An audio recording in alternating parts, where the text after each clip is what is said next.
চিংড়ি মাছ দিয়ে এইভাবে লাউ শাক কে কে রান্না করে খেয়েছেন? অনেক মজা হয় এই রান্নাটা। যতবারই খাই ততবারই মনে হয় আবারও খাই, আবারও রান্না করি, এত মজার হয়। তো আসসালামু আলাইকুম ভিউয়ার্স, কেমন আছেন? আশা করি ভালো আছেন। আলহামদুলিল্লাহ আমরাও ভালো আছি।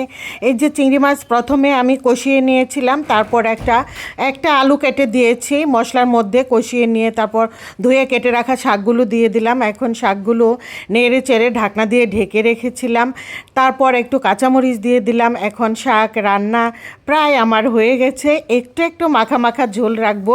সত্যি অসাধারণ খেতে এই লাউ শাক চিংড়ি মাছ দিয়ে এভাবে রান্না করলে, খুব হালকা মশলায়, অত একটা বেশি মশলা না। এখানে শুধু পেঁয়াজ বাটা দিয়েছি, আর হলুদ মরিচ গুঁড়া, এইটা দিলে ভালো লাগে। এত আদা জিরা বাটা, আদা রসুন দিলে ভালো লাগে না।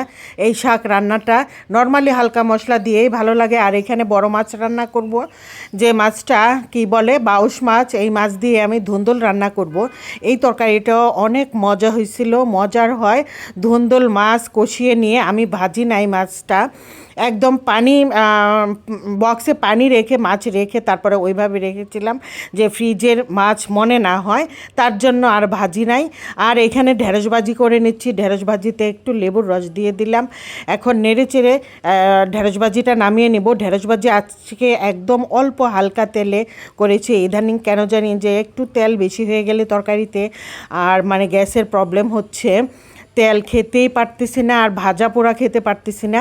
এখন এই যে ঢেঁড়স ভাজি খুব হালকা তেলে করে নিলাম, এত একটা কড়া করে ভাজবো না, সেদ্ধ হয়ে গেলেই নামিয়ে নেব। তারপর হচ্ছে আমি ধুন্দুলের ঝোলটা কমিয়ে নেব। আমি আজকে ভুল করে ধুন্দুলের তরকারিতে বেশি পরিমাণে ঝোল দিয়ে দিয়েছি। আমার মনেই ছিল না যে ধুন্দুল তরকারিতে ঝোল অল্প একটু পরিমাণে দিলেই হয়, ধুন্দুল থেকে অনেক পানি ওঠে। তো ঢাকনা খুলে আমি ঝোলটা শুকিয়ে নিয়েছি, একটু ঝোল মাখা মাখা ঝোল রেখেছি।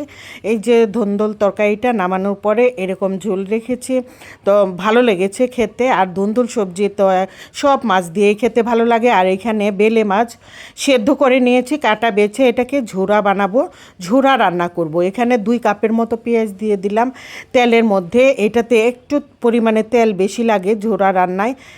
এই তরকারিটা আমি কম খাবো, পরিমাণে একদম অল্প একটু খাবো, মানে তেলের জিনিস ইদানিং খেতে পারতেছি না। এইটাতে সব মশলা একটু একটু দিয়ে দিলাম, আদা রসুন বাটা, জিরা বাটা, জিরা গুঁড়া দিব আমি। তারপর হচ্ছে পেঁয়াজ বাটা দিয়েছি, পেঁয়াজ কুচি দিয়েছি। প্রথমে পেঁয়াজ কুচিটাকে ভালো করে ভেজে নিয়েছিলাম, তারপর অল্প একটু হলুদ মরিচের গুঁড়া দিব। এখন আমি মশলাটা সুন্দর করে কষাবো, কষিয়ে নিয়ে তারপর আমি বেছে রাখা বেলে মাছগুলো দিয়ে দিব এর মধ্যে। তারপর নেড়ে চেড়ে ঝুরা বানিয়ে নেব।